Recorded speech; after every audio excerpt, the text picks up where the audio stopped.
నేను ఈరోజు సూటిగా ప్రశ్నిస్తూ ఉన్నాను. రెడ్ బుక్ రాజ్యాంగం నిజంగా ఉండుంటే మా పార్టీ కార్యకర్తలు అంకుశం సినిమాలో రామరెడ్డిని ఎట్ట నడిపినారో అండర్వేర్తో అట్ట కొడాలి నాని నడిపించాలా అని చెప్పి మా వాళ్ళు కోరినారు.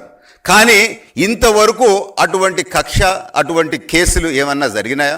నిజంగా రెడ్ బుక్ రాజ్యాంగము నిజంగా కక్ష రాజకీయాలు ఉన్నాయి అని అంటే, కానీ లోకేష్ గారి గొప్పతనం ఏంది అని అంటే, ఏ విధమైన కక్ష తీసుకోకపోయినా కొడాలి నాని పరిస్థితి ఎట్టుందో ఒక్కసారి దయచేసి అందరూ చూడాలి.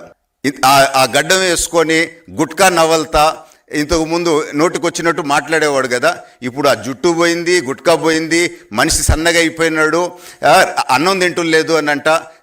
ఇంటి బయట ఎవరన్నా శబ్దం వస్తే పోలీసు వాళ్ళు వస్తున్నారేమో గోడ దుంకి వెళ్ళిపోతాడు, అప్పుడప్పుడు కనపడకుండా పోతాడు. అసలు బుక్కులో పేజ్ ఓపెన్ కాకముందే పరిస్థితి ఎట్టయిపోయింది, ఇదిగో ఈ కోడికి ఎంటికలు లాగేసినట్టు అయిపోయింది పరిస్థితి.